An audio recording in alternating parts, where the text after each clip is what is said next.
Hello, everybody. Can you hear me and can you see me? These are the key questions.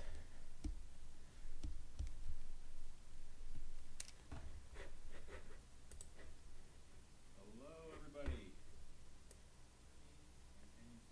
Okay, I think.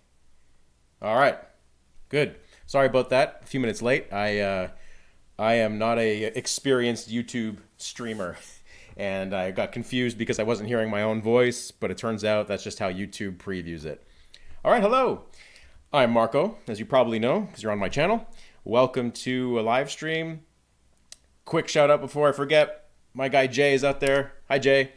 Jay has become hugely instrumental in helping me with helping us with all things behind the scenes. So, and I think Jay, you're staying up late to watch this. So, how you doing? All right. We are talking figure drawing today, and on the screen I've got some figure drawings from my past. Quick, just thing before I start drawing here and talking about capturing gesture and mood and weight and motion and all that stuff. Whenever someone asks me, what's the one thing that I can do to improve my art, to stand out?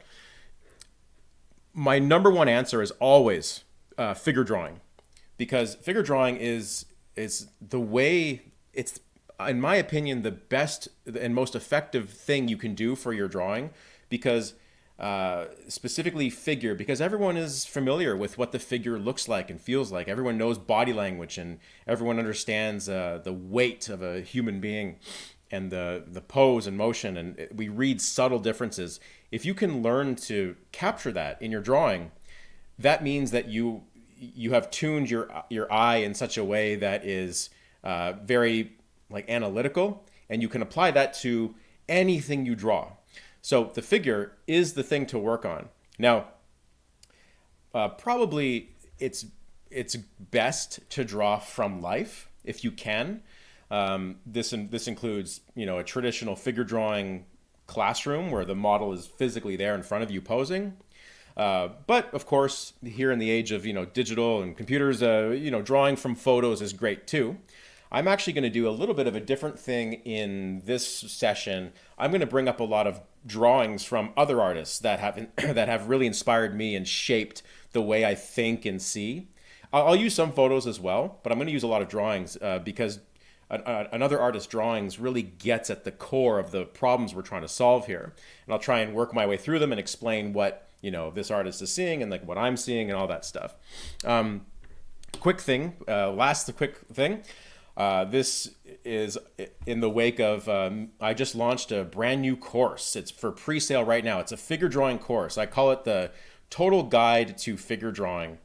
You can find it here on my art store, www.marcobucciartstore.com. I'll throw a link in the chat. It's right here. Pre-order now. There's a sale price.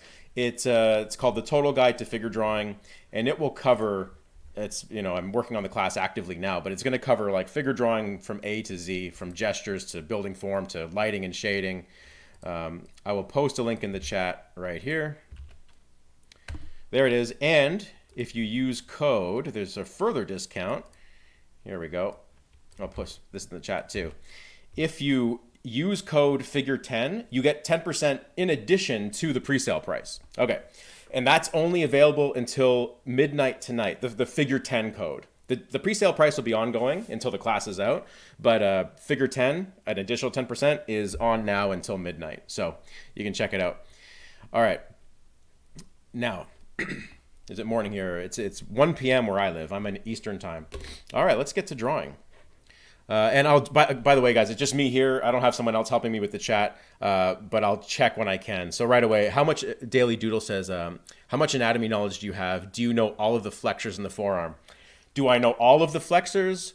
No, I couldn't name them all for you now. But if I saw an anatomical diagram, visually I would know them. I can't name them. If you asked me to draw it from memory, I probably couldn't do it. But if you showed me reference, I'd be like, yeah, I remember this. I remember studying that. So yes and no. But when it comes to anatomy, I know all of the major anatomical pieces that tend to inform most figure situations, and I'll cover those in the class too.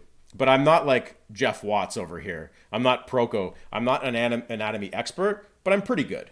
I've done enough study to be pretty good. Okay, so let's talk about this drawing here. This is whenever I'm using another artist's work, I will always name them. Glen Keane. This is a drawing from Glen Keane. Glen Keane being a longtime Disney veteran, one of my favorite artists to ever live. Not only for his animation, but his figure drawing. Anyone that's not labeled are my own figure drawings. Okay, what is so special about this drawing? Because, on the surface of it, it's scratchy and rough. It's not finished at all, but I think it's undeniable. This contains a lot of feeling, a lot of weight. And when I say weight, what I mean is it's very clear how this person is holding herself in this pose. And the weight is pressed on that hand and on the hip, the lower hip there. And this upper arm is really being like flexed. It's really being pressed upon to hold the body's weight. So in a gesture drawing, let me just put this on screen in a way that we can see both the drawing and what I'm drawing. When you are trying to capture a figure, the thing you have to remember is it's rarely ever your goal to like draw the whole figure. Like figure drawing is not just drawing the figure in its entirety. You are capturing information. And the information you are targeting is usually about where the weight is placed. And therefore, that's the entryway into the pose. Okay, so when I draw this, I typically will start with the head because the head is kind of a great place to begin measuring proportions with. You could measure the entire figure's proportions by using head lengths. I actually don't do that. I'll talk about that maybe in a second. What I am going to do here, though, is I'm just going to gesture in something to do with where the head is. I like to throw in, I'll use a different color. I like to throw in a little eye line, just like an ellipse. If I did it on the Glen Keane's drawing, it'd be an ellipse going like that. And I'll replicate that on here. The ellipse idea is a simple way of seeing form without having to commit to like actually drawing geometry. It's just throw an ellipse on it, and you'll see me do that over and over and over. And I'll tell you about it when I'm doing it. And this kind of blocks in that head. This is actually a difficult angle of the head. But right away, the very next thing I'm going to look at is the relationship of the shoulder to the head. Specifically, where does like the top plane of the shoulder, where does that overlap the head in two-dimensional space? You can see it on the drawing. It's like this line. Where is that line?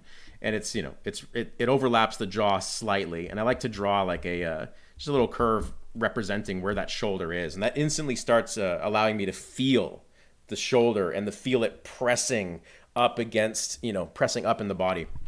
So when I gesture draw, I immediately go for the weight, where the weight is. And in this case, and I'll talk about that as we progress through different drawings, it's this arm, it's this upper arm. I'm gesturing my way through. I'm kind of landmark where the shoulder is, where the elbow is. And I'm kind of measuring it just by eye. I'm trying to move through the pose as quick as I can. Now I want to by eye, again, just kind of ballpark, kind of landmark where this hand is. And I kind of just make a few marks on the page, and I just evaluate it visually. It is possible, because someone commented on my last video about that I should have been more definitive about using the head for measurements. And it's possible to like take, I'll do it on the drawing here, to take the measurement of the head and say, okay, there's one head length, maybe 1 3/4 head lengths to the elbow, and then, 1, 2.5 head lengths to the hand. You can do that. In some poses, actually, that is very useful. But I recommend actually not doing that. I recommend starting with the head, and then basically, like you would solve a jigsaw puzzle, putting pieces together that are connected, and then you can use those pieces as leverage to solve more pieces. So it's not just about the head. It's like, as you can see, I started with the head. Let me go back to my brush here. I started with, brush please, Photoshop, thank you. I started with the head, then I got the shoulder. Then from the shoulder, I could kind of measure my way to the elbow. Then from the elbow, I could trace the back of the forearm gesturally down. I can see this angle, and I can also see this angle. It's like, see, there's like a triangle here, right? In this pose, I'm using that triangle just visually, almost like the negative space, right? I'm using this triangular negative space to help me solve positionally where that hand is. So, the head plays into it, the head being kind of one part of that triangle, but it's not just about the head. It's this solving, and feel free to even draw the triangle, right? Remember that a gesture is all about putting in the information that will help you progress. There's no rules as to what that information will be. It's all about experience and what you think you need to progress through the drawing. Okay, let me move a bit quicker here. Now I'm going to try and see where the other shoulder is. There is a line that's diagonal. You can see it in the drawing, right? It's not a straight line. There's a diagonal line there. And I will use that to kind of plot the other shoulder. And then I'll start, let me just draw without talking so much. I'm going to gesture my way through this. And you notice well, you can't see my hand, but you can see my lines. They're always flowing. It's almost like I'm never stopping moving. I'm always moving. It's not like a blind contour drawing. Like my hand is raising and lowering on the tablet, but it's like I'm just trying to feel my way rhythmically through the drawing.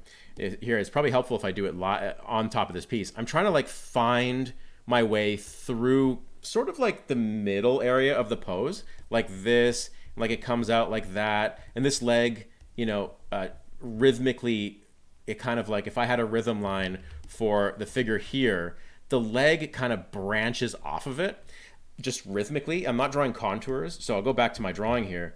It's like I'll figure out how the spine might work, and then I'll say, okay, the hips rhythmically take off from that, and there is an ellipse here. Here's me drawing an ellipse. See this ellipse? It's like the front half of an ellipse, basically. That helps me maybe find where the other side of the hips are. Now, it's not a contour. That is, I'm not drawing a shape, but I am kind of looking for the outside. Sometimes I'm looking for the inside. That is, remember when I drew the spine here? It's not the spine, but it's like I kind of follow the rhythm of the spine, making this C curve. This, I'm looking for the inside. Whenever I'm drawing a line of action, it's usually something to do with the inside of the form, something in the middle area of the form. In this case, like the spine. I might follow the spine down in a simple C curvy rhythm, right? But then I may just as quickly switch to the outside of the form. In this case, the hips. See, if I do this is all very gestural, right? I'm drawing basically a circle. It's almost like an egg. See this kind of egg shape I've drawn here? I have switched to the outside of the model to help me find, because the hips are, again, this is personal experience. The hips to me are like a very bulky, squarish thing, right? They're not deformable. It's not like the torso, which can twist and all that stuff, or how the arm can be in every direction. The hips are like this big, bulky thing that can rotate, sure, but they are solid. So I usually try and go for an outside gesture for the hips. Then what also that allows me to do then is rhythmically, go back to the Glen Keane drawing to show you this. I can rhythmically I can rhythmically follow, say sticking with the outside, I can like rhythmically follow that leg down. Or over here, I can rhythmically follow how the outside of the figure kind of makes this rhythm. And I can compare these two rhythms against each other and how they're like this elongated egg. So I see the chat flying by, folks. Let me go back to my drawing and then I'll go to the chat. We'll do a bunch of drawings here today, of course. Okay. I may find the middle of the bum area. And then, okay, gesture through the leg and then find this, gesturing my way through the hips, through the bottom leg is hidden mostly, but I'm gesturing my way through to find where the foot is. See how I found that foot? I certainly didn't use the head to measure it. I'm using the hips now. The idea being that if you start piecing together that puzzle, the head, the shoulder, then to the elbow, then to the hand, connected parts, then to the hips, right? Connected parts. When I say connected, I mean connected in two dimensions. How the head is connected to the shoulder is, you can rhythmically connect it to the elbow. That allows you to connect, use a two-dimensional comparison to connect to the hips, right? Connected pieces like a jigsaw puzzle. That helps me now find where the foot is.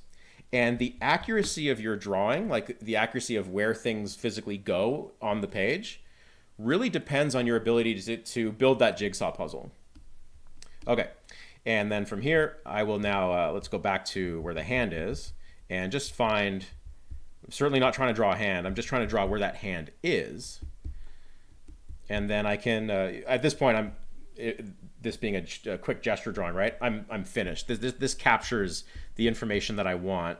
And then I could get Glen Keane. See how Glen Keane threw in this little shadow? This helps with perspective. There is a perspective relationship going on here with this figure interaction with the floor. And just throwing in a little perspective, even one sort of shadow line like this, kind of tells the viewer that there is a perspective grid at play here. I really love putting cast shadows in the work, in the figure drawing pieces. Okay, let's go to the chat. Okay. Thinking in rhythms, yep. Someone says, Grant says, if I don't use the head to measure everything, it falls apart. That's totally fine, Grant. If you need the head to measure, that's totally fine. It's absolutely viable to do it that way. I would, from my experience, say that I know that I got a lot faster and also more accurate when I, like I said, when I started with the head, but then started stacking other measurements from the head. Mandel says, how do I think we execute dynamic poses from our imagination? So that's an overall thematic good question. Figure drawing is how you build your mental library. It's a method of like internalizing what makes poses work, and then you can simply by drawing them, and I would argue drawing them quickly, learning to capture things quickly, you start understanding what is important and what is not. And then when you draw from imagination, you pull from that knowledge base. So let's do, let me go to another one. I've got on my screen here, I've got a bunch of drawings open. Let's look at, let's just pull up another Glen Keane. Let's look at this one here. So again, this is Glen Keane. I didn't write the name on it, but I'll just audibly tell you this is Glen Keane. I will make a new page here. I'll rotate the canvas. And the other thing that I always advise is, especially with figure drawing, but art in general, but especially figure drawing, is don't become attached to your drawings. Draw something, maybe set a timer or don't, whatever helps you, but move on to the next drawing. Be very ready to just stop and move on. Even if you're like, oh, this drawing's really looking good, let me just put another 10 minutes in. Unless you're doing a 10-minute study, don't do that. Just stop and move on. It's actually better to do quantity with the figure. Quantity is where you want to be. Just repetition. Okay, start with the head. Throw in the ellipse for the eyes. Obviously, the eyes are in the middle of the head, so I'm putting that ellipse roughly in the middle. Now, the ellipse goes down this way, right? You can see in the reference, it goes down this way. Sometimes people throw in like a line for the eyes. You could do that too. I like ellipses though, just because they enforce form. An ellipse being like the top of a cylinder. So like if you have a horizon line with a vanishing point, if I were to throw a cylinder in this space, the top of the cylinder, if I'm above the horizon line, that cylinder would go like that, right? And then at the bottom, it would go like that. Cylinders help enforce your ability to see in 3D. And that is one of the key skills you are building with figure drawing. Of course, this is directly then applicable to, say, like character design, right? Where your characters need to exist in a 3D space. Sometimes I'll throw in a little hook for an eye. Even if the eye is open in the reference, I'll make the eye closed because I can throw in that little line and maybe with a little eyebrow, and this becomes an eye. Not that it's important to draw eyes, especially in a gesture, but the eye can help tell you the orientation of the head. Okay, so here's the neck. And now I'm immediately going to try and find this, the thrust of the shoulder. Again, connected parts, right? Head, neck, shoulder. That shoulder, I don't know if you folks watching can feel this, but when I draw this, as I'm drawing right now, I can feel, if you look at my webcam, I can feel the thrust of that shoulder as I draw it. That's kind of where you want to be. You want to be able to experience the sensation of the pose in your own body as you draw. Sometimes I'll catch myself moving like as I'm drawing because I'm feeling what the pose is doing. I'm kind of replicating the tensions and the expressiveness of the pose and the motion in my own body. Okay, now I want to dispel the idea that there's ever really a such thing as a straight up and down pose. One of the most common mistakes I've seen with student life drawing, and I've taught it like 3 different colleges, even including a physical college and my own classes online. I see a lot of students who would look at this pose and think the line of action goes like that, like just kind of straight up and down. But it's absolutely not. There is a pronounced C curve here. Remember that our spine, and I apologize, I don't have a picture of a skeleton right now, and I don't want to stop the stream by looking for one. The spine is curved. Just take a look at a human skeleton. The spine has an S curve to it. Her spine, in this case, really goes like that. That spine emphasizes the rib cage kind of in our chest thrusting out. So typically, unless the model is specifically posed otherwise, there is usually an outward thrust to a standing pose, because just the way our upper torso is shaped. So I'm seeing this C curve here. Now in my drawing, I want to make sure I capture that. And this is where you can exaggerate things. You can really exaggerate the C curve even farther than you think it is in reality. And then what you can do is you can start throwing ellipses on it and ballparking where things are. And this is where the head can come into measure. Again, visually, you can look at the head and say, okay, 1, 2, about 2 head lengths down for the hips. So you can look at your head and go 1, 2, and you can place the hips, roughly there. Now, I call these placements, I call them landmarking. This is just me plotting a little point where I think it goes. And then I'll, once I have some connected elements, I'll just kind of work through the drawing and say, okay, well, if the hips are there, that means the elbow must be about there, because I can see this distance. It doesn't make sense to me to use the head to the elbow, because that's a lot of distance between those. It makes a lot more sense for me to use something closer. Remember, like connected elements. The hips are here and the elbow is there. I can probably get that measurement right. Much more likely to get that right than I am like the chin all the way down to the elbow, right? So I can say, all right, well, the hips are there. That puts the elbow about there, and gesture down to it. And the other thing about gesture is, you notice so many artists, they use multiple strokes. Like it's not just, you're not just doing that and then forearm that. It's you're doing this. What this is you are feeling the rhythm and flow of the pose rather than the exact contour. You are absolutely not thinking about shapes yet when you're doing this kind of work. I'm just going through the chat again. Okay, do I see any more questions? Let me see here. Okay, art by Kex. It's been a while that I've been studying, got a lot of ways to sketch the figure, can't pick one, mix a lot, but I can't stay on one. How to deal with that? Good question. I do think it's important to develop some kind of repeatable strategy by which you analyze the figure. Every pose is going to hit you with different challenges. So like, on this pose, first of all, it's a standing pose. The other one was like a nice reclined downward pose. This one is requiring me to get the torso in a more, I guess, intricate way than the last one, or something like that. But you notice that as you will notice, I tackle the drawing in much the same way. For example, here I am trying to understand how the hips work, how that C curve thrusts out, and it's about like this. But then, just like I did in the last drawing, I will pivot now to the outside of the form and evaluate where this line is, not the shape, not the exact outline, but where the shape is, where the outside kind of is in comparison to the elbow. So if the elbow's here, you see it on the Glen Keane drawing, the elbow's there, the outside is there. I'm evaluating this space. How big is that space? It's about like that. And again, it's okay if I'm not pixel perfect, that's okay. Like as long as you're getting the basic relationships right.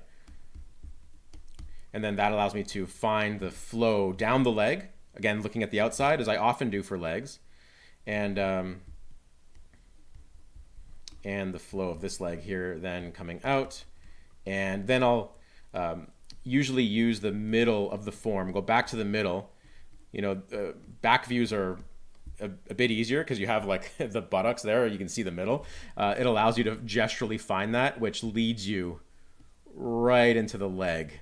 So there's a nice little handy tool there that you can use. And then you notice I'm throwing in ellipses, and my ellipses are just rough. They're just loosely placed on the arm. And there is a hand there. I kind of just loosely put it in. Now that hand, I'm going to go a bit darker with that hand. And here's a little comment on line quality. I try and reserve my darker strokes for when I am pretty sure I have the information where it's going to go, like where it is, maybe not final, but like where I think it's correct. So I will now maybe be able to darken some lines.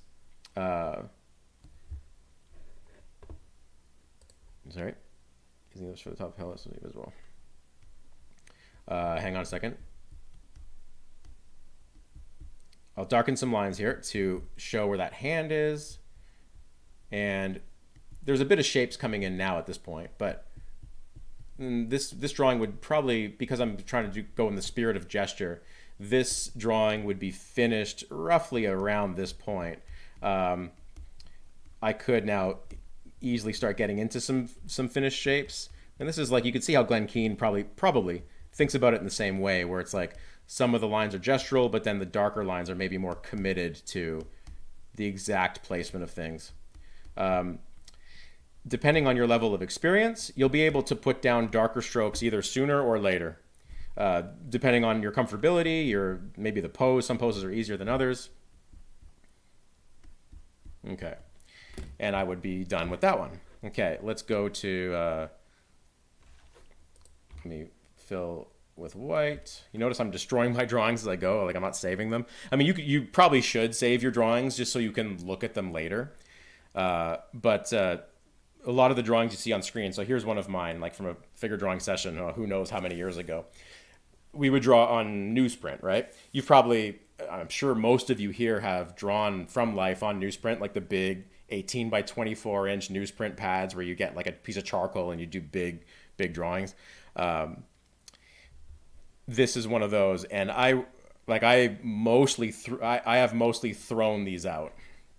I have kept a few drawings, and some of them survive here in digital format, but I have mostly thrown them out.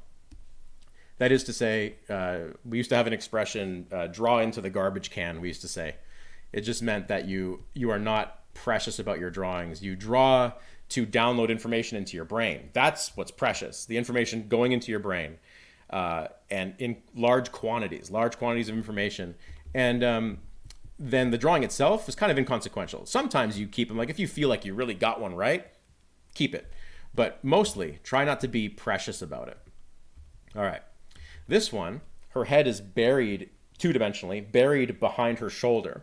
So I want to make sure that I get the shoulder right there. And already, again, I honestly don't know if someone watching can feel it, but when I draw that, I immediately feel the shoulder rising.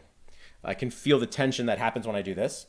That shoulder, that arm being raised, I can feel it. So now I'll use that arm to gesture to where I think the elbow is in relation to the head, drawing a little plumb line, we used to call them. A plumb line being like a horizontal measurement. Sometimes you would use your pencil, like in life drawing class, and kind of do this to plumb. And it'd either be a vertical or a horizontal measurement to measure where things are. Plumb lines. I just do them visually now, like in my head, but you can plot them out on the page. And then, okay, now I can see where the hand overlaps, or the head is overlapping the hand, and that arm is roughly in the right place. Now gesture down. Here's that C curve again, right? Even though she is standing straight, it is not a straight line of action. It is a C curve.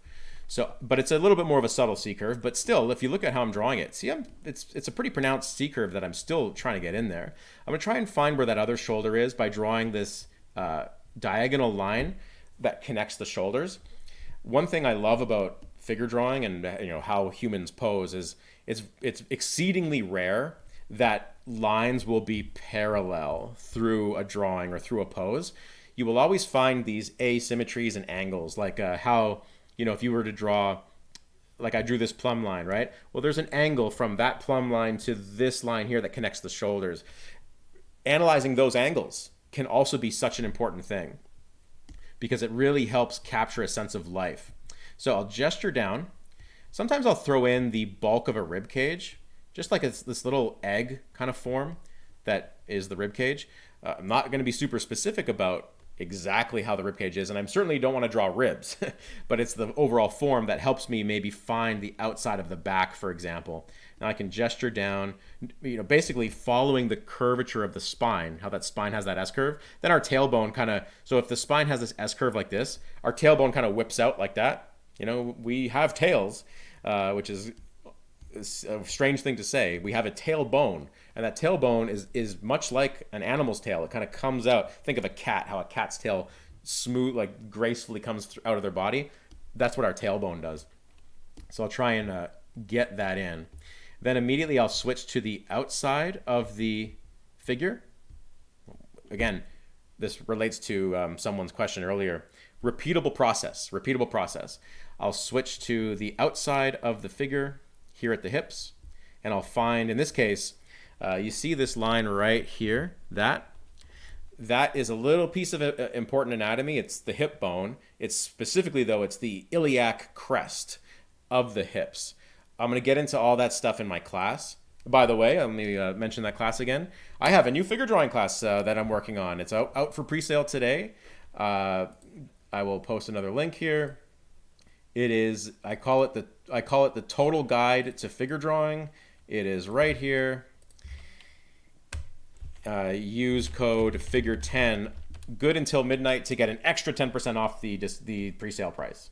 The course will be on pre-sale until it's released later next month. Okay, iliac crest helps me find positionally helps me kind of triangulate maybe that to the outside. Then maybe I can triangulate that down to where this leg comes out. I'm a big fan of triangulating things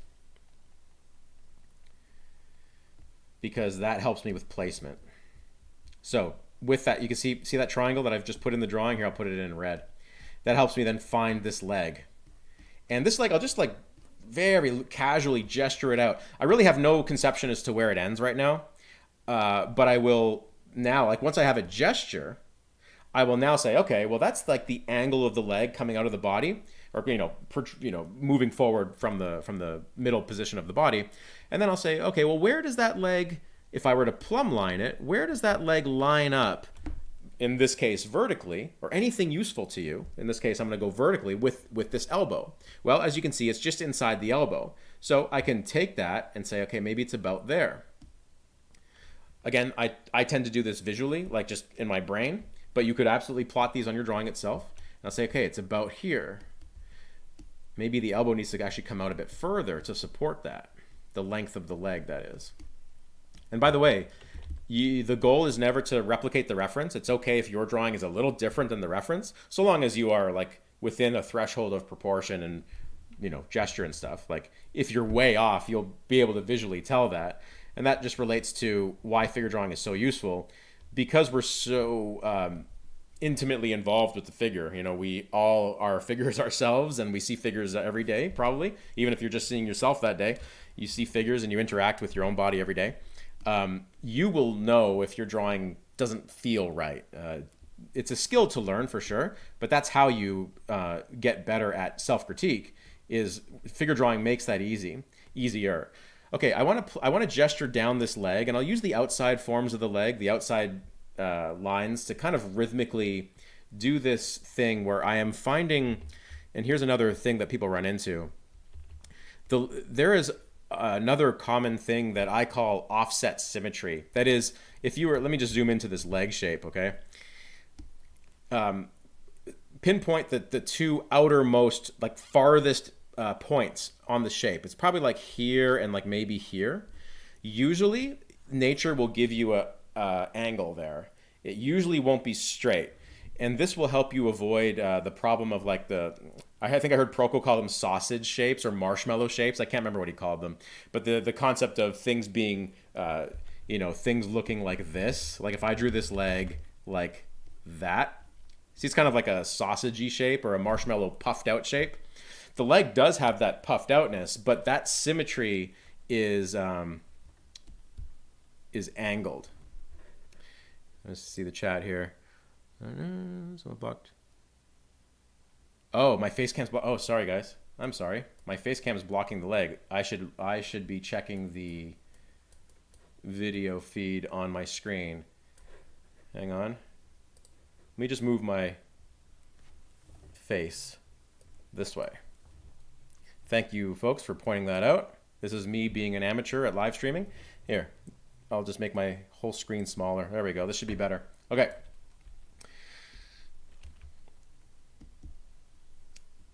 I'm also looking at the angle between the knees. That angle, again, nature loves to give you angles. So we'll throw an angle there. And that will allow me to kind of landmark the knee.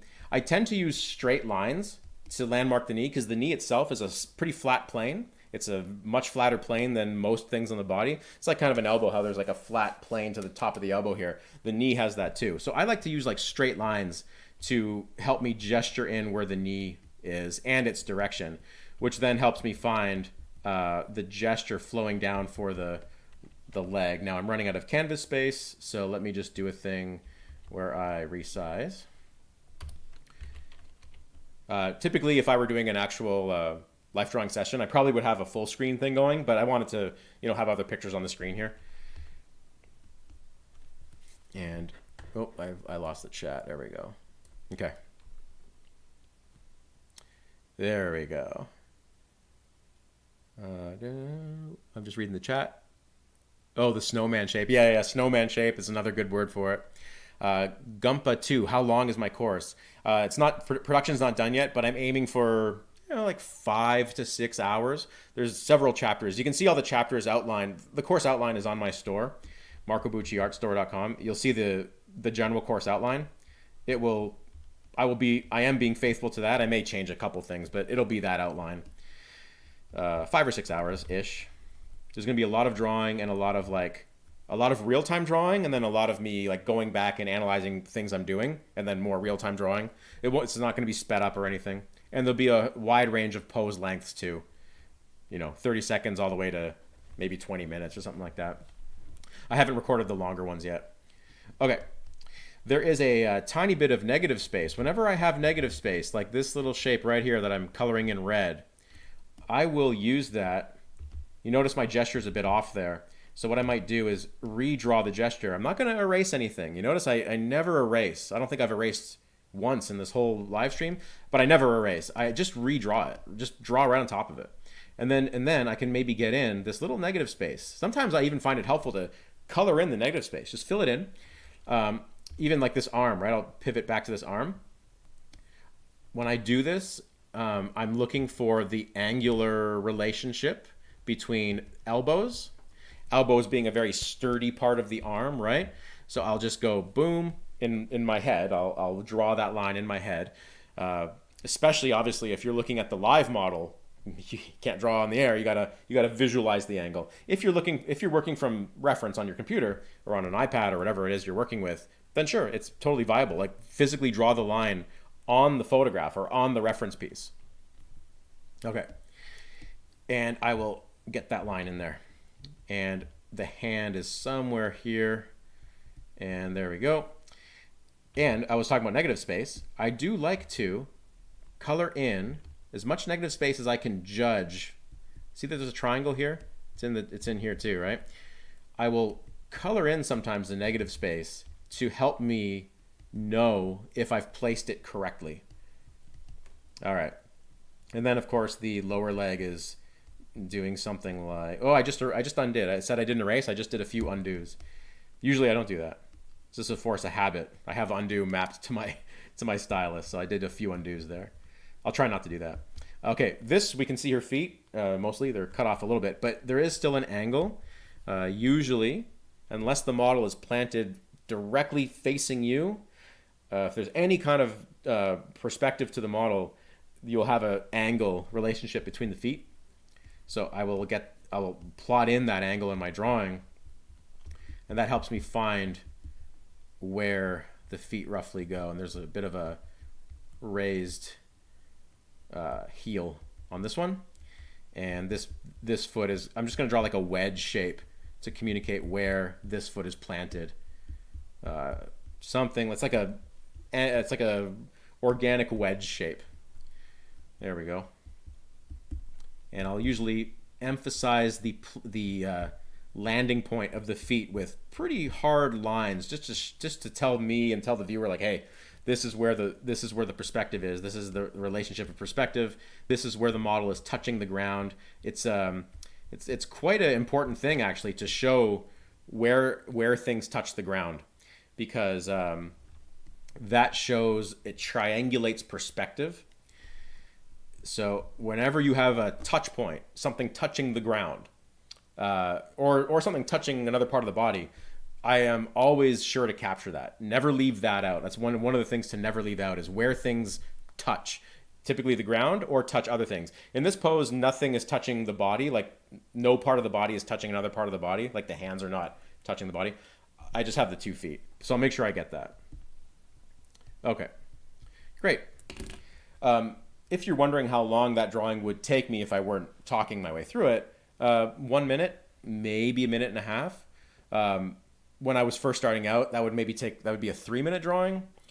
And of course, when I was first starting out, I actually wouldn't be able to capture it, because I hadn't sorted out all this stuff yet. But when you gain experience, you probably should expect yourself to capture this kind of information in 2 minutes, maybe. Yes, this will be available for a replay. Has it already been 40 minutes? Wow. Let's do some more drawing. I don't know how long I'll go for. I'll just go for however long I feel like to make my point, if I haven't made it yet. Here's another Glen Keane. Look at this. Glen Keane. I love Glen Keane. Again, for those just joining, this is, whenever the drawing is unlabeled or I don't say anything, then this is my own drawing. But this is Glen Keane here. I should take the text here and throw it on the screen. Glen Keane. Disney animator, just incredible artist. You can never go wrong studying from Glen Keane. I'll tell you that with assurance. Okay. This drawing is interesting because there's foreshortening. Okay, foreshortening. We haven't really dealt with that yet. This foreshortening is where your ellipses will really, really come in. Let me just draw over the drawing here. When I'm looking at this leg, I'm not really looking at the shape. I'm looking at these, they're hidden. He has not drawn them. I'm looking at these hidden ellipses that go over the form that I'm now drawing on his drawing. That's how you understand foreshortening. Okay, let me undo all that. I'll put them in my own drawing. Okay. For those wondering what brush I'm using, it's just a calligraphy brush. I make this brush available with any brush pack I ever put out. If you own a course from me, you have this brush. You can also, if you don't own a course from me, you can purchase my brush pack. Let's draw this. Okay.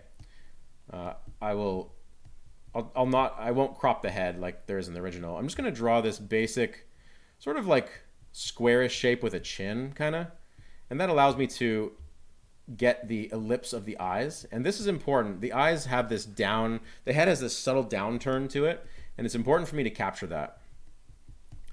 And sometimes if you can fully see the face, like in a front view like this, I'll throw in another ellipse that goes this, or another like crosshair almost that goes this way. And I'll usually throw in just a bit of like indication for where the nose is. And that will help me kind of position the head in space. And then I will, let's see, I can even throw in some basic outer gesture of where the hair might be. And that allows me then to find this important spot, which we haven't seen yet because this is our first kind of front view. This pit of the neck, right between your collarbones, right between the clavicles, there's this hollow space. You can see it. It's in Glen Keane's drawing. It's right there, right? You can see that he's drawn the hollow space. That is a nice little landmark to go for. because it shows you where the middle of the neck is. It's also a great way to almost preempt where the shoulders are. Now, shoulders, I always, 98% of the time, I will go for the shoulders next. Sarah asks, why studying from an artist and not from reference? I do have some photos lined up. I'm studying from other art today because just first of all, a little twist from the usual figure drawing stuff. Usually people use photos. I'll bring up a photo later.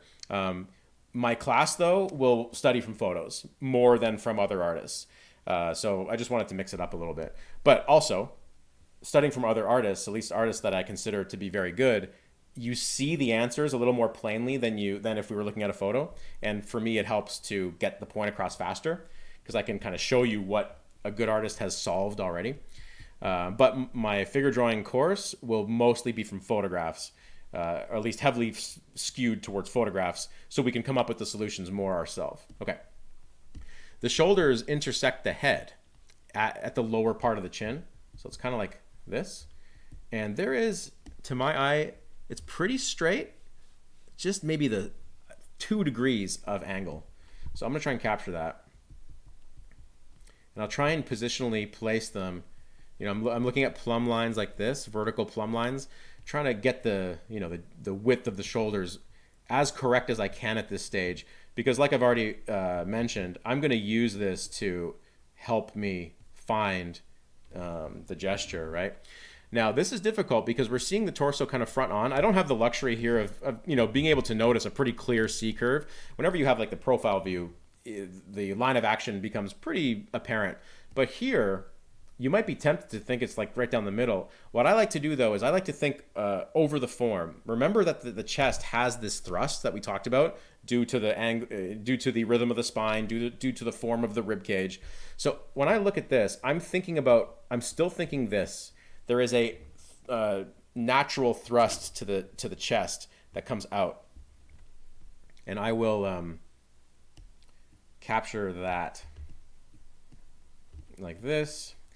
Now immediately, because this is a foreshortened pose, I need to know where that knee is, because that knee is like, if I don't get that knee right, then I've lost the foreshortening. So immediately, because that leg, because it's foreshortened, that leg overlaps the torso quite heavily, right? So I'll kind of gesture my way up the leg and I'll find where I think the knee is. And again, I'm using this, in this case, kind of 2 lines. I'll find this knee like that, and I'm plumb lining. If I look to the middle of the knee, let's say, I'm plumb lining up. And I'm saying, okay, that compared to the shoulder, it's this space here. I want to make sure I have a similar space in my drawing.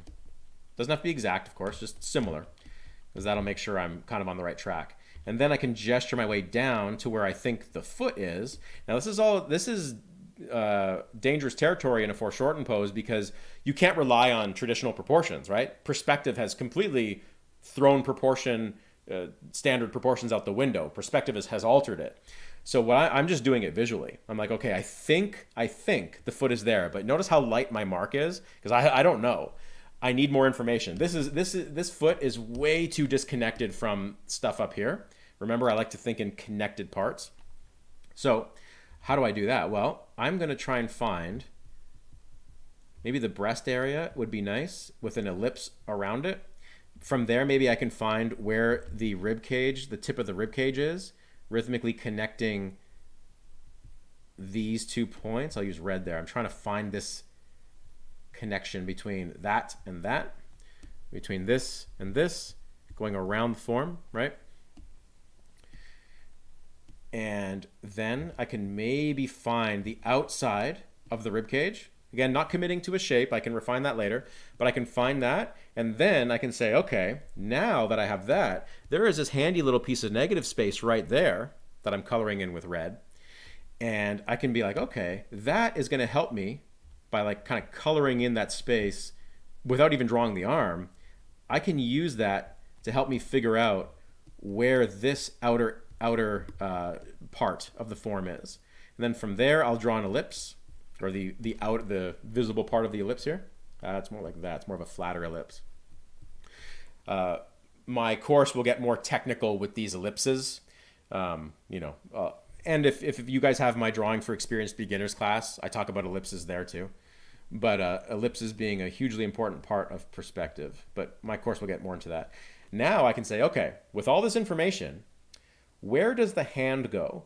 This measuring the arm is pretty simple. The arm tends to be, pretty much equal in length. The upper arm and the lower arm are roughly the same, right? Like if I did this, the distances here are pretty much the same. People may vary, but in general, it's a good starting point to kind of have them roughly equal. So now I can say, okay, well, I've already solved the top distance. Now I have it's a freebie to solve the bottom distance. The hand has to go there because the arm is straight. So there's no perspective playing around with me here. So I can say, okay, I think the hand is going to go about there. Now I can be like, all right, well now I can, if I know where the hand is, I can judge this angle. So again, I guess one of the themes that has developed here today in this live session is how to measure your pose in using the information that is available to you and using information that is connected. You're building a series of connected decisions that are hopefully correct. If they're not correct though, you'll know, right? Because like let's say I gestured the foot over here. Well, now that angle is clearly different. I can just see that it's different than the reference. So by building these connected pieces of information, you know that your gesture is on the right track. How's the chat doing? Sloth Guy, thanks for reminding me how crucial master studies are. Nice. Okay, that's great. I mean, I'm happy to always remind people of that. Oh, Michelle, you got my book in the mail. Thank you. I published a book earlier, last year. November of last year. Okay, back to this drawing. My book, by the way, is called Debt-Free Art Degree, Foundations in Drawing. You can get it on Amazon right now. It covers this and more. It's kind of a full drawing foundations book, as the title suggests, right? Okay, here's an ellipse in the leg. I'll throw the title of my book in the chat. Debt-Free Art Degree, Foundations in Drawing book. Okay. There's an ellipse for the leg, or like going over the form. Now it's not a perfect ellipse. Like obviously the leg is not a perfectly circular thing, right? So when I say ellipse in this case, it's a line that goes over the form, and in this case, because the leg is not like a perfectly round circular cylinder, it's kind of this kind of squished sort of ellipse. Okay. And all right. Let's continue this drawing here. Outside of the leg, now that I know that I pretty much have the leg in the right spot, I can find, here's an ellipse. Here's an ellipse for the ankle. Top, bottom. I've kind of figured out where the top and bottom of that leg form goes. And now I can kind of plot in, the outside. With legs, I do typically enjoy looking for the outside because it helps me with offset symmetry. Remember the widest point of the leg, if I were to trace them out, it's there. You have this angle. So I will capture that. Sometimes I go for the inside of the form like I did with the rib cage here, line of action. Other times I'll pivot to the outside of the form. Okay. Then the foot, my ellipse here, which I'll draw in red, my ellipse here was for the ankle. The foot obviously comes down further than the ankle, and I'll find where the heel is, and I'll find like where that foot, just using my sort of classic wedge shape, I'll kind of find where that foot is. Then from there, I can find where the other knee is. You notice the other leg has been completely absent from the drawing, but now I can find it. It's roughly about there. Gesture to it. I may be a little too far right with my leg, but that's okay. Like, that's fine. I'll just adjust the drawing to work with that. Like if I'm high, if I have pushed this leg too far out, I'm not going to consider that a mistake. I'll just adjust this leg so that it fits.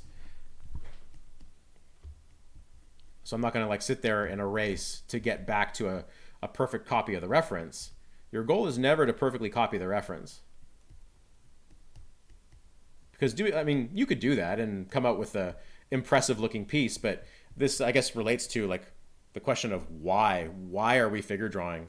We are figure drawing not to make a pretty drawing. I mean, it's nice to do that, but we are figure drawing to download information into our brain. You don't need a finished drawing to do that. You don't even need a pretty drawing to do that. You just need, although, I mean, I think Glen Keane's drawing is beautiful, but it's certainly not like a classically rendered finished piece. It is a, this leg is too, the angle needs to be more like that. There's something wrong with this leg. I'll just continue to find the gesture to help the placement. There we go. And now you can, you know, you could stop here. You could more commit to sometimes if the model has like, you know, hair visible, I'll just shade it in dark just to help show, you know, little attitude to the piece, get a little step closer to facial character with the hair. Remember I said I change eyes to be closed? It's just a quick thing. I'll change these eyes to be closed just for brevity of drawing. Then I can like shade in the eye sockets, I can shade in the bottom of the nose. Glen Keane has actually thrown her whole head in shadow, save for a little slice of shadow. I'll do that. It's a fun little shape. Okay. And then from here, I can make any adjustments. I want to move the shoulder out more. I'll move it out, move the shoulder out a little bit more. You know, now that the drawing is there, I can kind of see where I may be a little bit too inaccurate, and I'll adjust for it. The bum here is hitting the ground, so I'll try and be very aggressive with my line there, like a bold straight line to say that is where it hits the ground. This leg shape got a bit too big on me. I'll come in with it a little bit, getting a darker line as I do.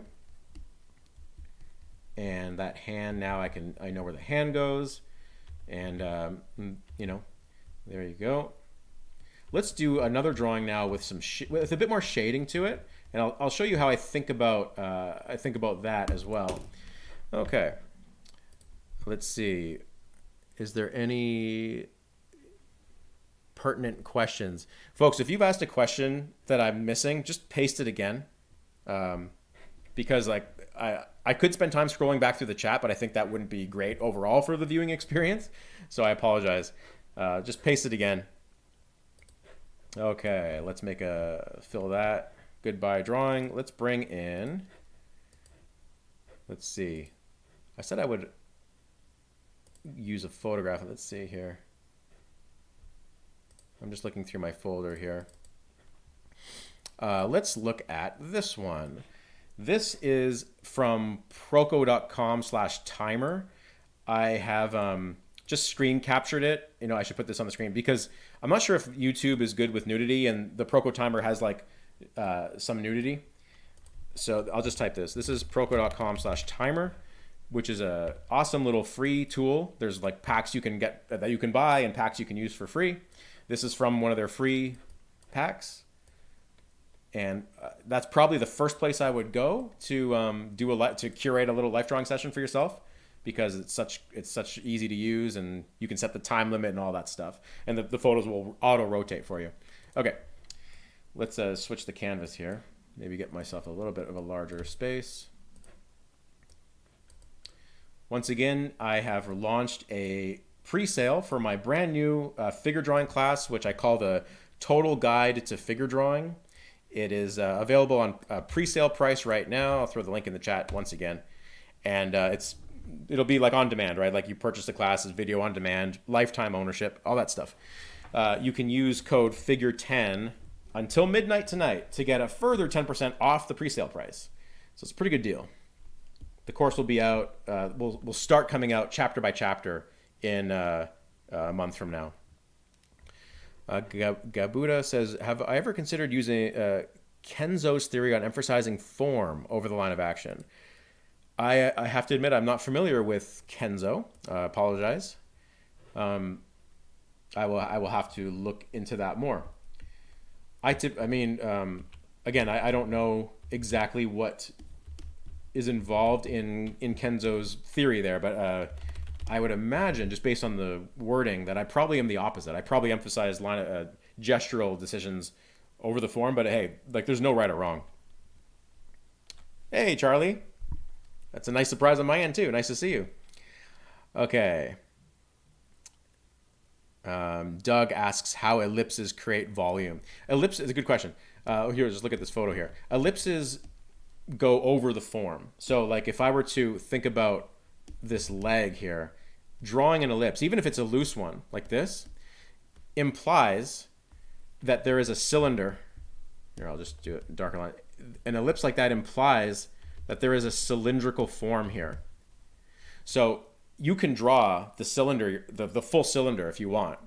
What I like to do for brevity is I simply draw the ellipse. That is the top of the cylinder, right? In this case, it's the cylinder going this way, right? That leg is like a cylinder, right? That goes like this.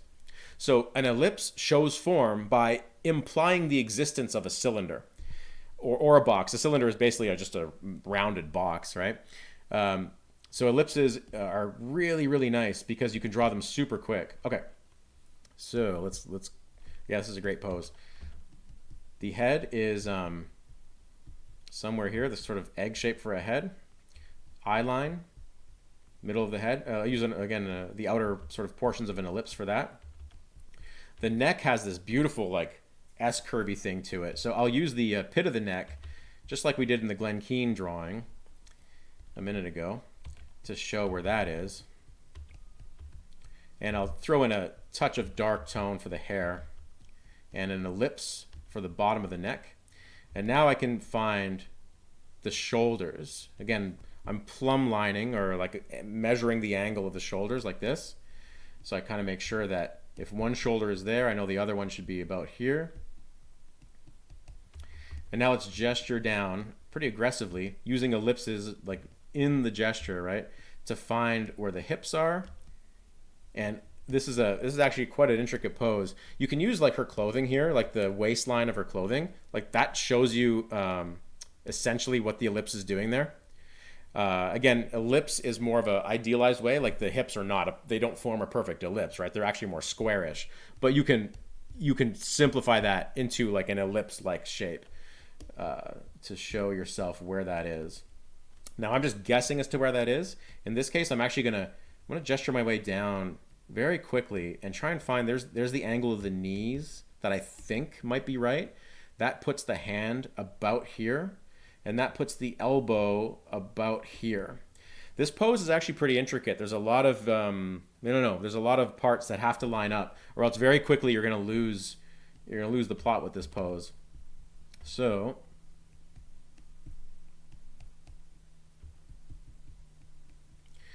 I think I said I would do some tone stuff. In this case, well, we'll see. Even if I'm doing tone stuff, it's first a matter of gesturing. As I've done in the past, in this session, I usually use middle lines to find like lines of action through the torso. But then very quickly, I'll switch to the outside of the form for the hips and like butt area, just because those help me rhythmically connect with the legs. Like I'll look at like this rhythm connecting to that one. And then I can gesture through that and find the other leg. Waterflow asks if I always start with the head. If the head is a visible part of the pose to any significant degree, then yes. If the head is like buried in the body too much, then no. I will just as likely start somewhere else.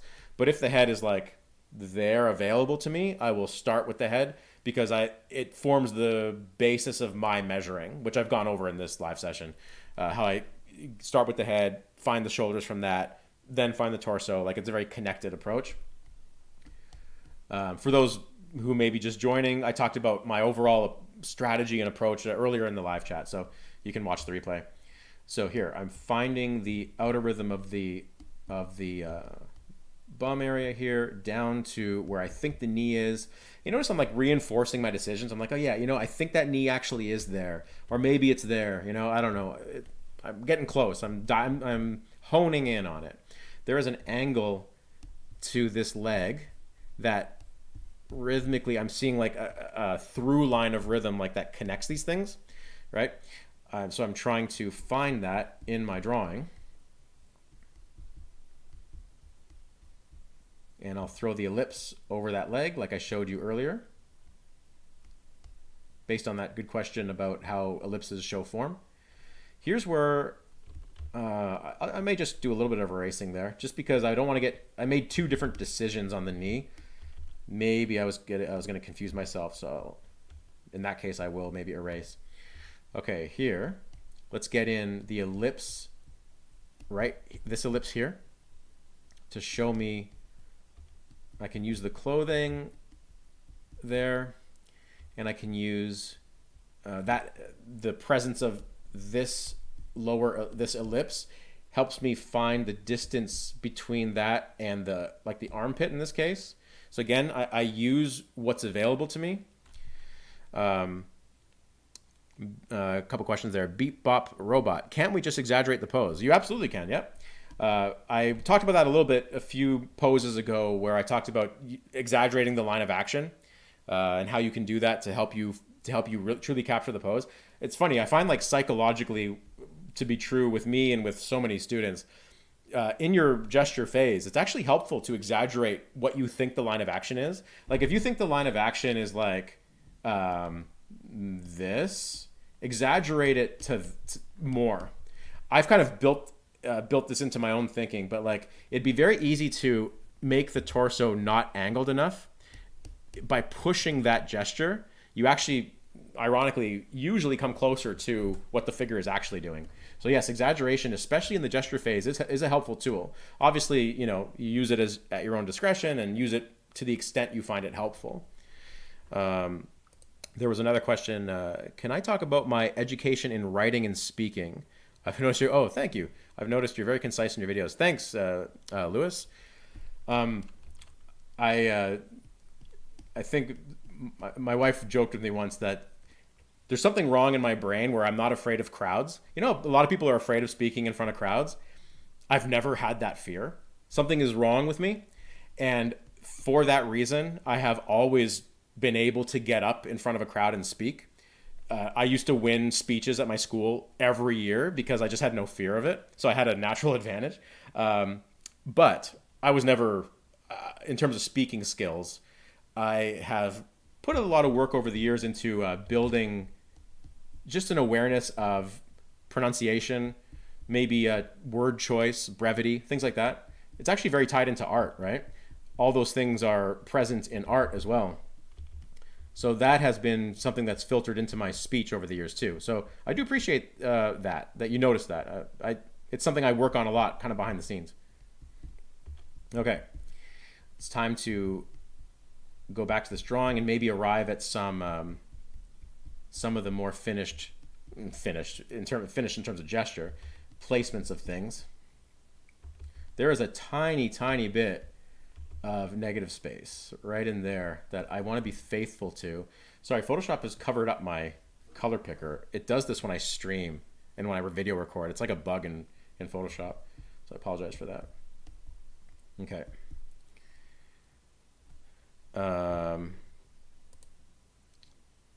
Hoto P, thank you for the compliment. Thank you so much. Sipe, as a beginner concerning anatomy, would I advise doing 60-second gesture studies?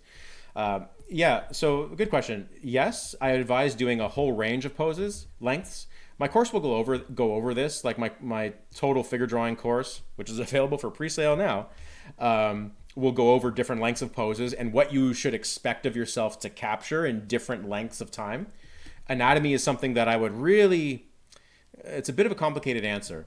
And knowing anatomy is helpful because you can use it as a tool to see form. Anatomy is just complex form. That's all it is, right? But I would not recommend drawing anatomy into your work until you have more time to do it. You can use it as basic ideas. Like, remember in this one, for those who were here, you can replay it. Remember I used the iliac crest to find that. That's a bit of anatomy, right? The iliac crest. That helped me find the hips in that drawing. You can see here, I didn't talk about it when I drew it, but you see this? That's the scapula. It's not a technically accurate scapula, but it is placed in the correct way. It's also rotated with the arm raising. That's a bit of anatomy knowledge that I have that I've dumped into that drawing that helped me find it. The problem people run into with anatomy is they feel pressured to put it into their drawing. And because anatomy is complex form, it tends to really slow people down, actually, and ironically. And in doing so, it's so common to see anatomical or like drawings that are like, let's say, overly anatomical, and they lack feel and gesture as a result. It gets really stiff. I'm sure many of us here have run into that issue with our own drawings, as have I, right? It's something to be sorted out, your use of anatomy. One graphic trick here, any limb that is in the background, just throw it in tone. It helps graphically separate it. Like this arm, just throw a tone back there. I'm not copying the model. Like there is a darker tone on her leg, but I'm throwing the entire limb in tone. It's not even a shadow. It's just a graphic representation of the tone. A graphic representation of the shape, I guess. Obviously, there's a sword here. Let's get the angle of that sword. Just this is a simple gesturing, kind of a straight line, right? With the scabbard or whatever this part is called, forming a kind of a C curve, right? And this hand is tricky. It's contained within the body, so you got to make sure that you've put it in the correct spot. Let's kind of gesture it in, put a little tone in the bottom plane of that hand. That forces me to maybe push back the elbow a little bit.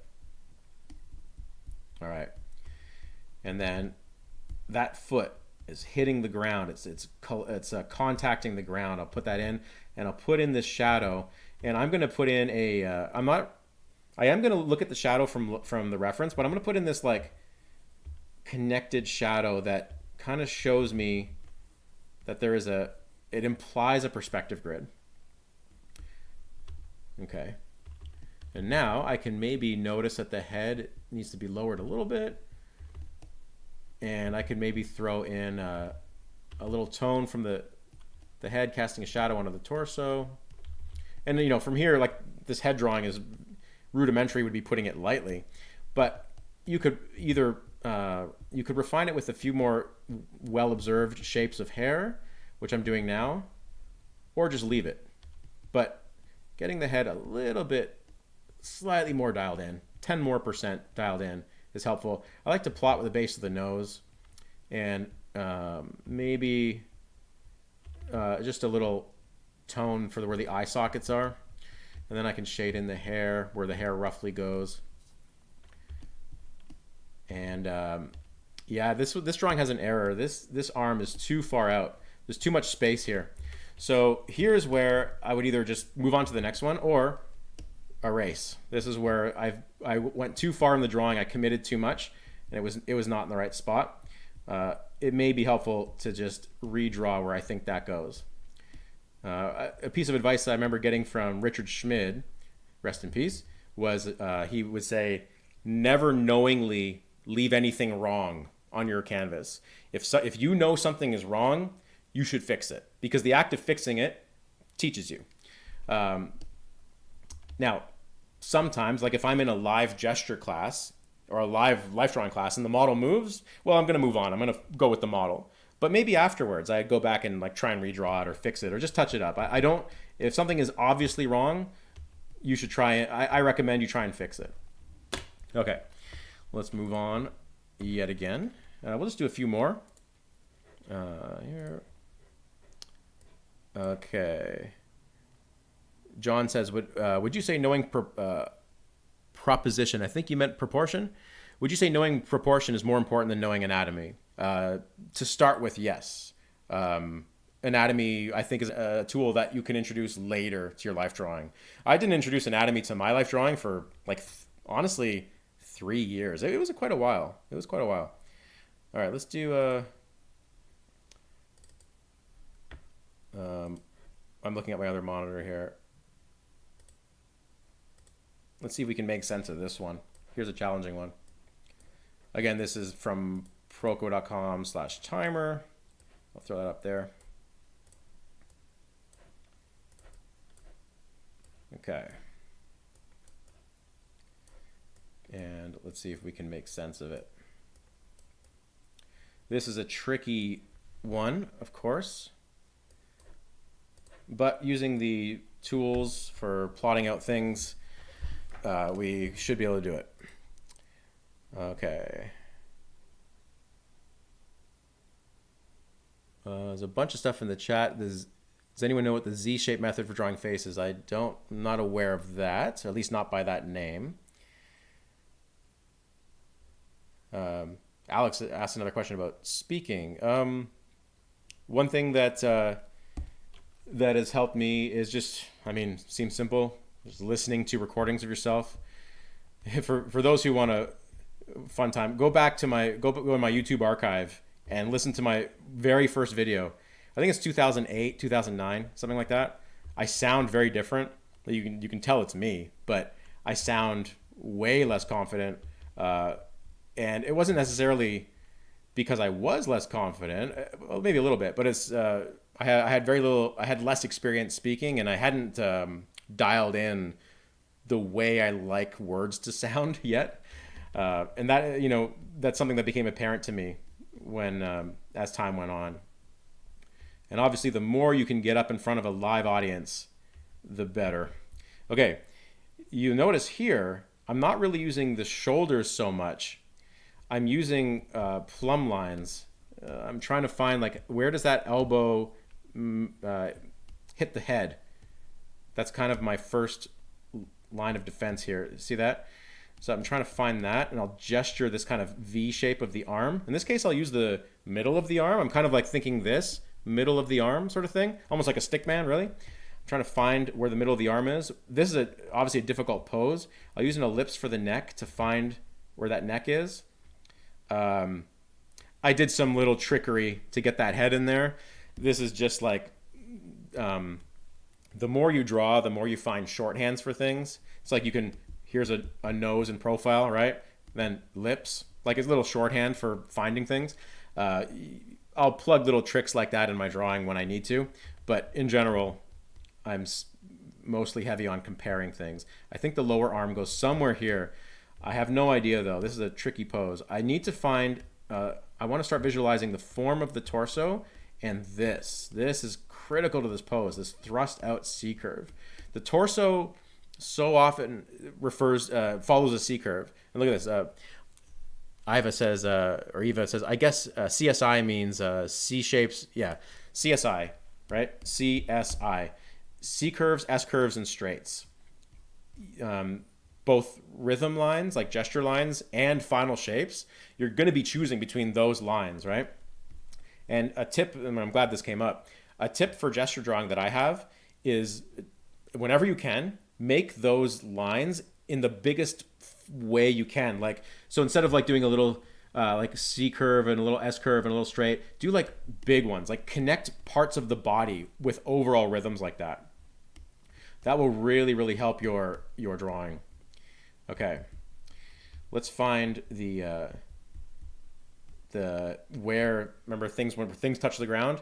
In this case, it's not the ground, it's a stool, but just pretend that she's on the ground here. Where the back of her bum touches the stool, I need to know where that is. And once again, plumb lining. I'm drawing this line in my imagination. You can draw it physically here, right? And say, okay, it's basically the base of her skull. That's kind of where it is. So base of her skull, I have that in my drawing, right? It's about there, and you notice I was pretty close. It's I would say that's a acceptable margin of error. I'll go there. I'll ellipsify the torso, and I'll get the narrow part of her hips, like this part, the lower torso. Sometimes it even helps to draw the navel in because that's the middle of the form. And then now I can maybe find, using a little bit of anatomy, which again I'm going to go over more in my class. This is the deltoid overlapping. So that flows into the breast in this case. There's a muscle here, and that flows into it's the pectoralis muscle here, kind of merging itself into the acromion process. It merges itself into a point here, and it overlaps. So I'm finding this deltoid / pectoralis area, and I know rhythmically it flows into the breast. Again, my course, which is on pre-sale now, Total Figure Drawing, will go over what I consider to be the kind of must-know parts of anatomy. Someone asked me earlier, do I know all the flexors in the forearm? Nope.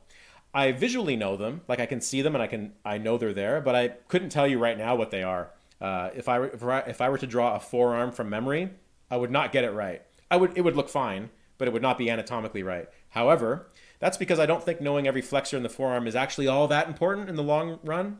What is important is knowing the rib cage, knowing the hip bone, the big parts of anatomy. Now, I have my own, the infraclavicular fossa. Is that what it's called?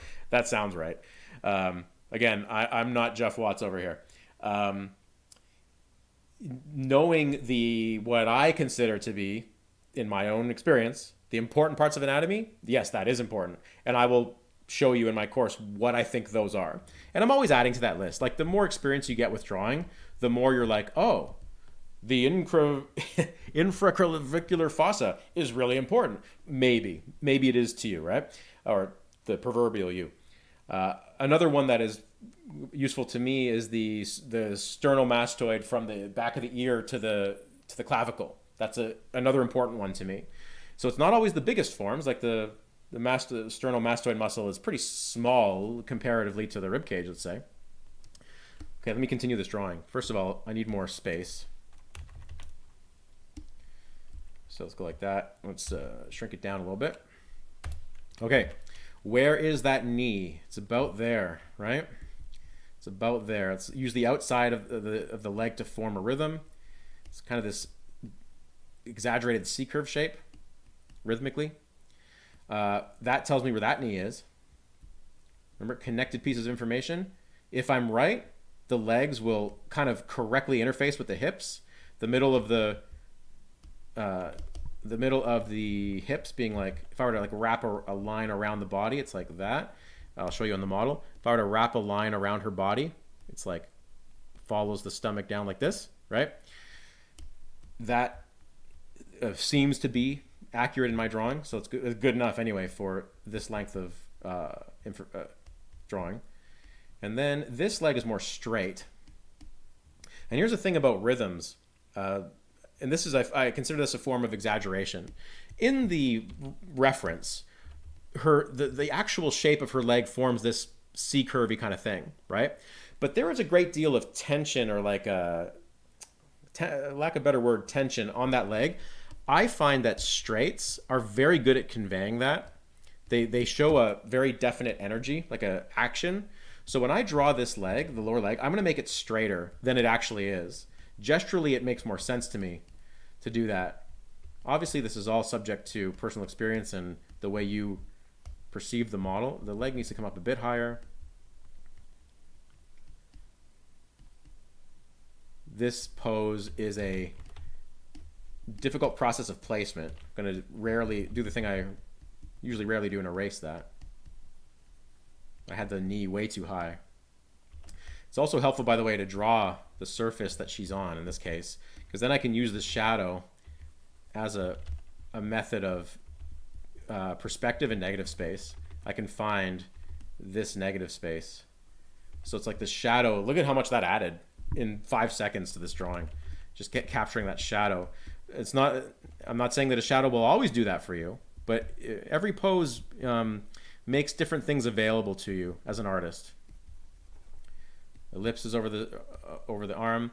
Sometimes when you can see this part of the elbow, like the outer part, there's a definitive box here. It's a very boxy structure, the elbow. So I will use that. You notice I just instinctively put that box in. I say instinctively because I've been drawing since 2001. I think 2001 is when I started. Started it in earnest anyway. And in 24 years, you commit things to instinct. Not that instinct gives you the right answer, but I commit, like I have developed my own way of seeing things, like my own process of my own hierarchy of seeing things. That is something that happens in time. It doesn't take 24 years. Don't worry. I started developing this after 1 year, and you refine it. Okay. Chat. No, a 4K monitor is definitely not necessary. I've never used it. I don't own a 4K monitor, for example. Just good old HD. but 4K is nice, I guess. Uh, Actually, I guess my Cintiq does do 4K, but I don't use 4K. It's just HD. Uh, so you should study from both. You should study from masterwork and photo reference and life. Obviously here I can't study from life. It's impossible. You'd have to be physically here with me. But studying from life I find to be actually the best. But do everything. Dusty Dreams, what if you're going for a whimsical style? This is a good thematic question about why, relating to the question about why we are figure drawing in the first place. We are figure drawing to download information into our brain, to build our mental library. If you want your art to be fantastical, which I do as well. If you look at my art, I don't draw realistic humans. I do sometimes, but most of the time, 80% of the time, it's cartoons and whimsical stuff as well. It's all rooted though in reality, because think of a caricature. What is a caricature? It is when you take reality and exaggerate the good parts, maybe. The parts you think are important, maybe is a better way to say it. That's all you're doing in fantasy art. You are taking what you think are the appealing elements of life and pushing them and editing out the rest. So if you can capture something that is true to life, you are much more likely to be able to create appealing whimsical scenes or fantastical scenes.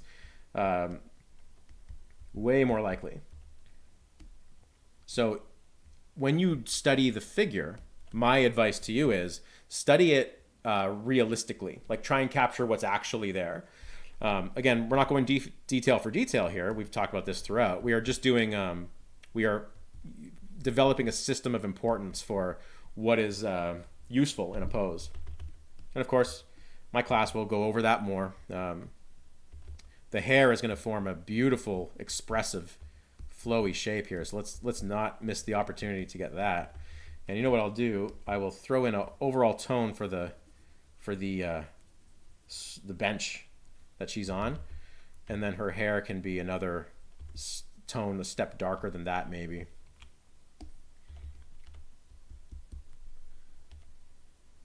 And a little bit of tone to show the underside of the jaw here, because that is a pronounced part of her head in this pose. Hey, Toma's here. Hey, Toma. Have I considered talking about photographic distortion? Good. I guess yes and no. I've talked about like relationships of things, like how, looking at perspective lines. And actually, it's funny. I did flatten out this line a little bit. But I've talked about capturing perspective by relating elements together. And you're totally right. Sometimes that is caused by perspective, like lens distortion and exaggerated, like the wider a lens gets, the more exaggerated perspective lines get. I have not talked about that explicitly, but that is something to keep in mind for future, for me, as I further develop my class and stuff. All right. Let's stop with that drawing. I know the other arm went off frame, but it's okay. Okay, and we capture it to some degree. All right. What else? Let's do one more, folks. Let's do one more, and we'll call it. I think we got to some good stuff here. Now, which one am I gonna do? Let's see. Maybe I'll bring up a different artist. Let's see here. Okay, maybe this one? Okay, I don't know if this is gonna be the last one. This is a drawing by my first and only, I guess, art mentor that I ever had in real life. And I should put his name on here. I'll write it out. Whoa, Nick, hang on, let me get a smaller font. Oh, come on, Photoshop. I lost the font screen. Oh, wow. Okay. Photoshop is all kinds of crashing. There we go. Nick. Wow, man. I can't stand Photoshop's font tools. Funny, I wouldn't even use Photoshop if I were starting out today. Because there's so many better tools that are cheaper and just as capable, if not more capable. Okay. Nick Kalislian was my first ever real life art mentor. I met him when I was 20 years old, maybe even 19 years old. Nick had a life drawing like an art studio in downtown Toronto where I went to school. I went to film school. I didn't go to art school per se. Like film school, I guess, is art school, but I didn't go to drawing school. I studied film. Nick had a studio where he hosted life drawing sessions just up the street. So a bit of good fortune on my end, and more good fortune. Nick is a good teacher, so he was offering some classes at the time, and I was able to study with him for like officially under his wing for only about. I took 2 courses from him. I think they were 10 weeks each or something like that. But then I continued to draw with Nick at the open life drawing sessions, and this is I would take pictures of his work whenever I could because he's just so good. And this is one of his drawings. Here's an example of someone asked me earlier, do I always start with the head? Well, here's a place where I would actually not really start with the head. I would still start at the upper part of the figure because to me that just makes the most sense, but your mileage may vary on that. But I am going to start with I'm going to start with this arm. Whoops. I'm going to start with with this area here, getting the arm in, knowing that that hand is firmly planted on the head, which will then kind of help me work from there. Ellipses whenever I can to find the form of that arm, and then I'll find the flowing hair. This is tough. Then finally maybe now I'll take a stab at the eye line using plumb lines, this horizontal measurement, to say, okay, that eye, like the eye line, is below the armpit. Remember, in every drawing before now, I got the eye line basically first, right? The head and the eye line. Well, now I'm doing it comparatively much later. The eye is still too high. It's got to go down lower. It's got to go, it's got to go down here. The eye is down there, which makes me redraw some of the hair. I'll just, believe it or not, that's an eye. It's just gestured in. I just need enough information to help me now find this shoulder. Then I can find the elbow, which is just to the left of the eye. And then I can gesture my way up to the hand, like this, and make sure that my arm is not covering that eye. Here's an ellipse. Here's another ellipse. Here's another ellipse. And there we go. Now you can see how hopefully this helps illuminate the idea that I use the information that is available to me. It's not always the head. It often is the head. 90% of the time it's the head. But in this case, it's not. Okay, now I can go, boom, big line of action. And I already know I'm going to need more canvas space for this. So let me just do this. Big line of action. Let's now in this case, I'm going to say that for me, the outside, this is the line of action is the inside of the form. But now I'm going to be like, okay, I'm going to pivot now to the outside of the form because where the rib cage comes out of that arm, like in 2 dimensions, where it exits and forms a silhouette, that's going to be an important piece of information for me because there is this heavy compression of the form here, this area right here. That is going to be what I use to find the angles of things. Now, again, I'm doing this based on, I can't get away from experience, right? The more experience you get, the more you will determine the information that is most useful to you. So the way I do it is not necessarily the way you should do it. I'm going to teach it like I do it because to me this makes the most sense. Like I try and root my process in a very logical foundation. Or that is to say, anything I do that I consider to be fundamental, like gesture drawing, I will always try to be as logical as I can about it because all the stuff I do stylistically, like if you know my paintings, you know I use wild brushwork. That is largely feel-based, feeling and emotional based. But fundamentals should, in my opinion, be rooted in logic. In this case, it's using the parts of the form, parts of the figure, parts of the reference that are available to you that make the most sense to help you figure out what the form is doing. Here's the rib cage. I'm using this outer, let me get a color. I'm using this outer line, but I'm using it to find the rib cage. See that? I'm trying to find that. So I will, she's a very slim model, so you can actually see the ribs there. Radium, do I only do art in tablet or pencil? All the examples I've shown you are pencil. Like all my life drawings that I showed earlier are all pencil on paper. Obviously, I'm using digital now, and digital has become more and more prominent, right? As it has, I'm sure, for everyone. But I have my traditional workstation just behind me, which you can't see because I've cropped my webcam. But my traditional workspace is just behind me. I still work traditionally often, maybe 25% of the time. If I'm sketching from life, it's always traditional, just because I prefer it. But that's not something you have to do. If you prefer digital, that's totally fine. Okay.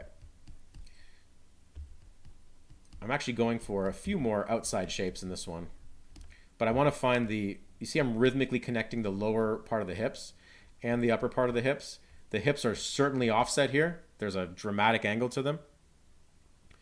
Trying to find that, right? You can use the, if you can see the iliac crests, which the iliac crest is that top upper loopy part of the hips, like the topmost part of the hips right here. That's the iliac crest. They are right under the skin. Sometimes people call them subcutaneous, which is a strange term for me because subcutaneous means under the form, but the top of the hip bone, the iliac crest, touches the skin. So you can usually find it on your model, like it's there, and you can draw a line. It helps you find the angle. So I will find it as well. The iliac crest being a helpful piece of anatomy, one of those pieces of anatomy that I think are like kind of essential to know, the iliac crest. All right, then the legs. Again, I like to gesture down the outside of the leg, and then I kind of find where is that knee? Where does that knee plumb line with the figure? It's about the middle of the head. So, and look at that. My gesture is thankfully accurate here. Accurate to the reference, anyway. By the way, you can find Nick Kalislian on Instagram. I think it's just type in his name and you'll find him on Instagram. He's still active out there. Haven't seen him in several years. If Nick is watching, hey Nick, you quite literally changed my life with those classes we took together. For those, just to expand on that, when I studied with Nick, it's not like I could suddenly go from not draw. When I started with Nick, I couldn't draw. I didn't know how to do it. When I finished studying with Nick, I knew how to learn to draw. My drawings were way better than I started, but more importantly than that, I knew what to look for. Like Nick taught me how to see like an artist anyway. Okay, I'm losing a bit of volume. It's because I'm talking. Let me just redo this. Usually I, go for a more uninterrupted process, but I want to explain what I'm doing, of course. It's more like that.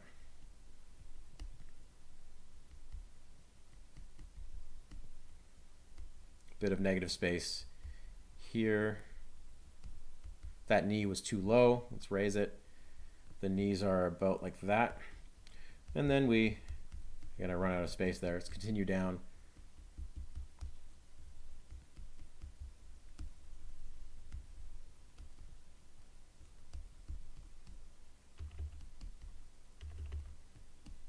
Okay, for the first time, I feel like I haven't said a word in a few seconds.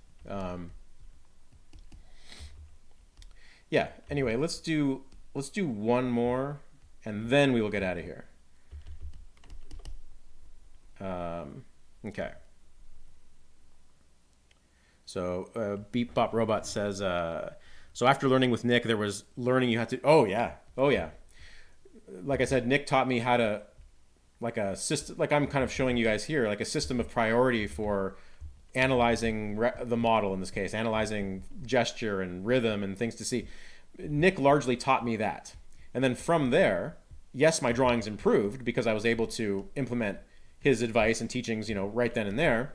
But I had way more to do, mainly in terms of gaining experience. The experience you get, the experience you need as an artist can only happen with time and repetition and obviously which comes with practice, right? It can only come with those things.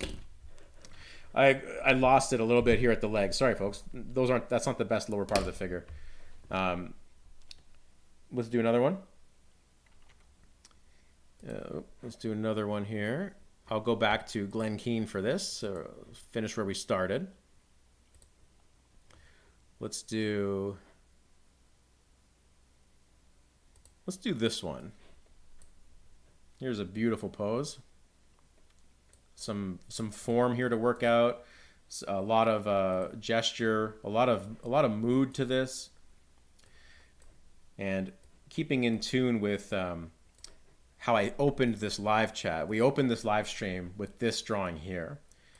The purple markings are mine. Just look at the dark markings. My opening question was like, what is important about this pose? And it's the way that the arm is holding up the figure, right? It's the way that there's such weight on that arm, and that is what's being captured here, right? It's similar. Let me just put Glen Keane's name here, just so we all know who drew it. I don't want anyone to think that it's my work. So Glen Keane. What's important about this pose? Well, there's so much mood to it, right? There's a twist to the body for one thing. There's the middle of the body. If you look at the middle of the body is buried here. It's somewhere in there, but the middle of the body becomes visible here.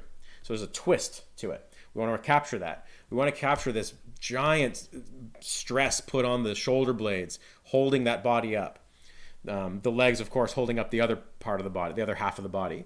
But those arms are taking on quite a task in this pose, holding that body up and causing, you could imagine this pose would become uncomfortable after a certain amount of time. We want to capture that. That's what goes into capturing the life of something, is making sure that doing the drawing such that like you can feel it yourself. That's a good way of analyzing whether you've been successful. Is like, can you feel what you think this pose would feel like in real life? When we did life drawing, we would routinely pose for each other, not naked. We would have clothes on, but we would pose for each other, and as part of like learning to draw, because in posing you start understanding what how your body's moving a bit more. You're a bit more in tune with that, because as you move around in day-to-day life, you're not thinking about how you're moving, you're just moving.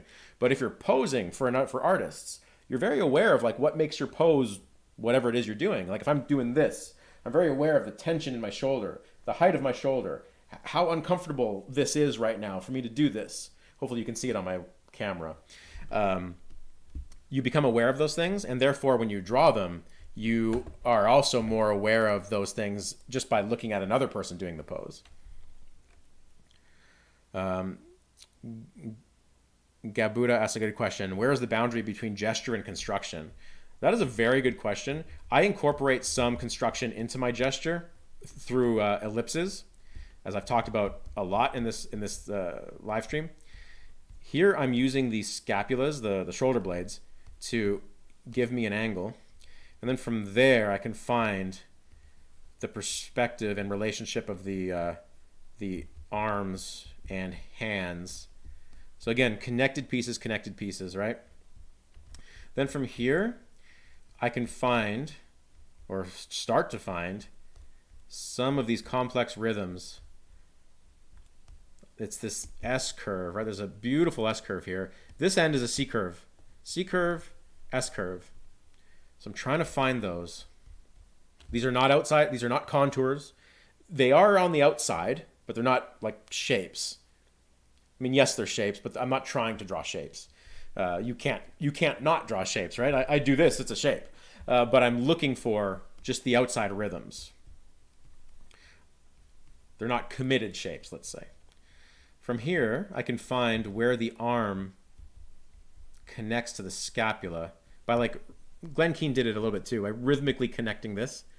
I can find where the scapula connects. I can also find where the neck and top of the rib cage kind of intersect and interface here. The torso comes out from behind the rib cage. Ellipses, ellipses, ellipses. Let's find the navel, which I think is about here, because we can see that part.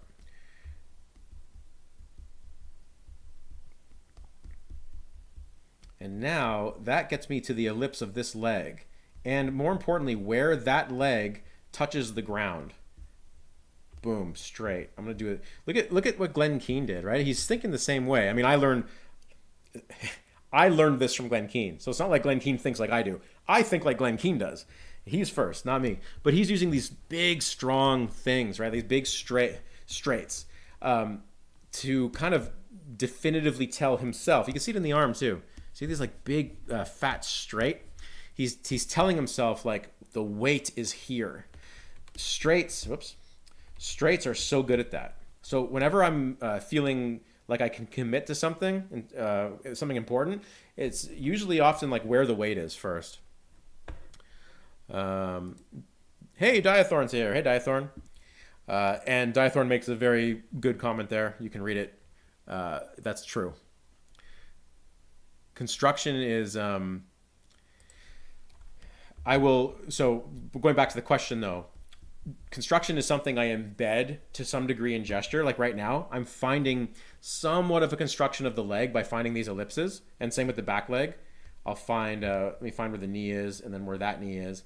These ellipses on this leg go the other way. These ellipses at the bottom went this way. These ellipses on that leg go the other way.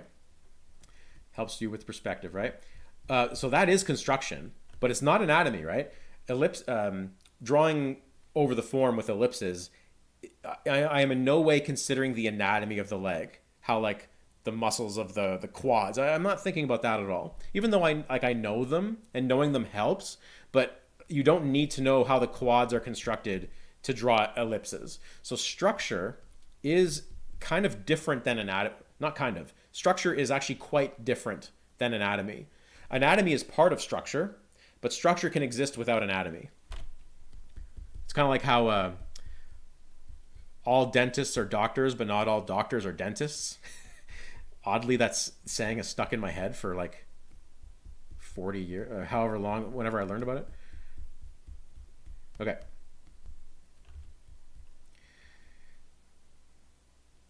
Hey, Rodrigo. If you are just showing up, you are here right at the end, but you can watch the replay. Charlie, the new course drops. It'll start dropping in a month. Thank you for teeing me up. I'll just say it again now. I am doing a new course, folks. It's called Total Guide to Figure Drawing. I'll post another link in the chat here if I can. Here it is. It's on pre-sale now, and use code FIGURE10. That code is good till midnight to get a further 10% off the pre-sale price. So you got pre-sale plus that. It's a pretty good deal, I think. I try to make my courses as cheap and affordable as possible. The course will start dropping. I'm going to release chapter by chapter as I do it. Expect the first one. I think the date's on there. About a month from now. The course outline is also on my store if you want to check it out. Okay. Now we can continue with this. Okay, shadow. Look at this. This big shadow really helps sell, as I've talked about already. Nothing here is new because we're following kind of the same procedure over and over, right? Which is good, which is a good thing.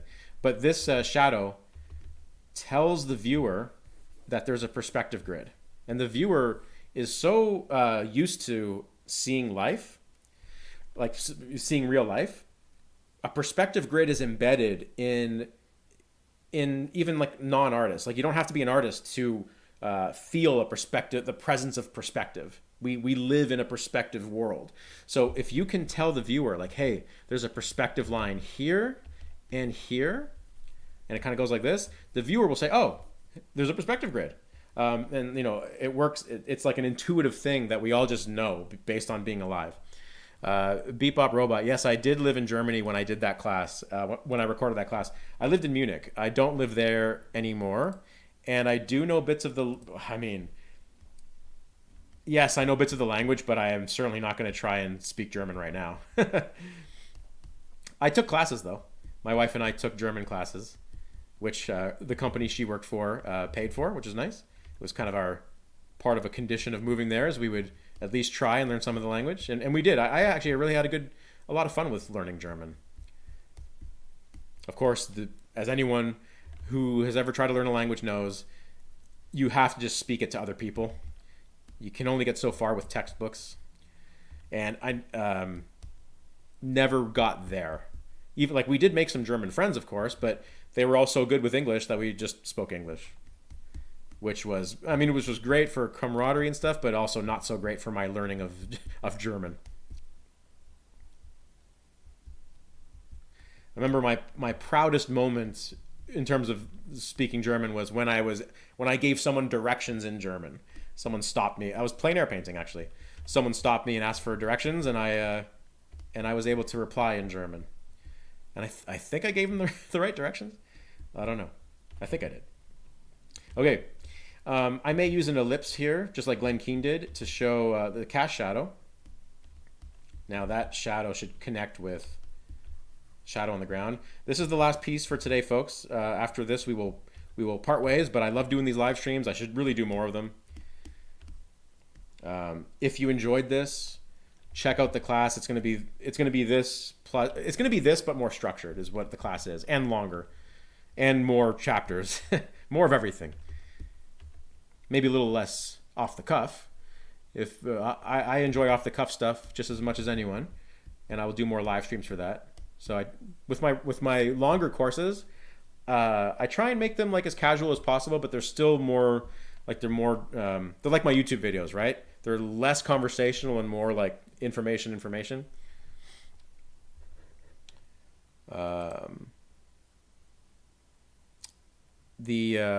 just monitoring the chat here. Nava illustration. That's kind of what I've been talking about thematically in this whole live stream. So like to answer your question, just review the material we've covered here, and that's how you study is like you develop a system of things to prioritize visually, and then you try and capture them. So here's an example of something that I left a little bit too much negative space here, right? Glen Keane's negative space is narrower. Like that's okay. I don't consider that an error, but you have to work with it. In this case, I have to show the chin more. I have to show the bottom of the head more there, and the neck a bit more than Glen did. I could also maybe get away with moving that arm a little bit, but don't consider those tiny little differences mistakes.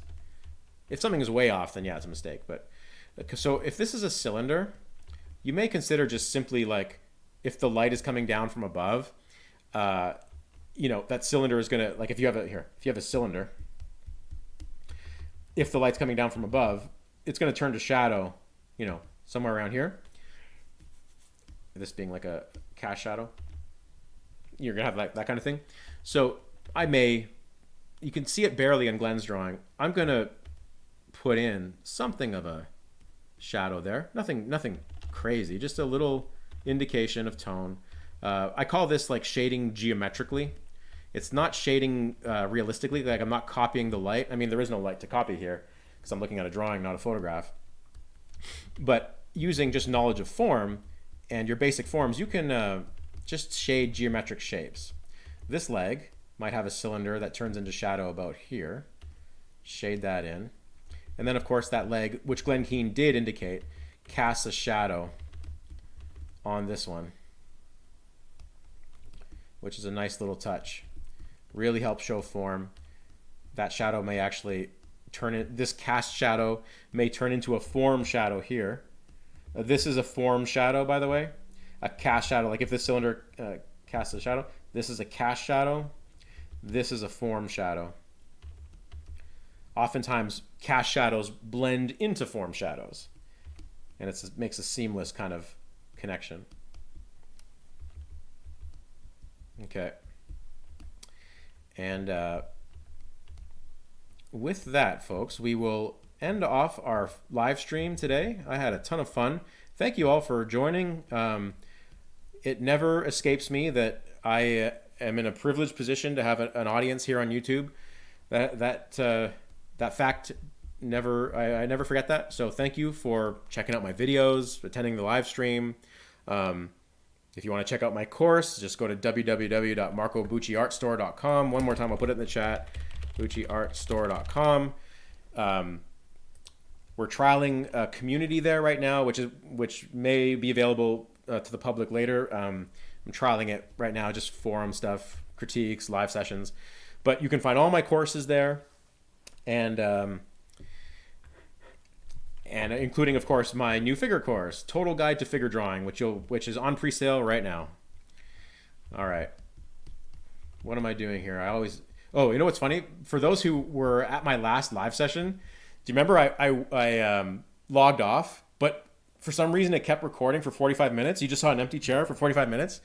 My friends were texting me. I was driving somewhere. Like, Marco, your YouTube is streaming your empty chair. Hi, Lola. Thank you. Nice to see you.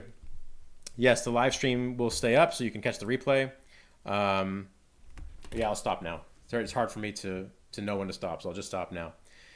Thanks, folks. Hope you enjoyed this. Hope this was informative. Whether or not you want to check out the course, regardless, I hope this was informative just on its own.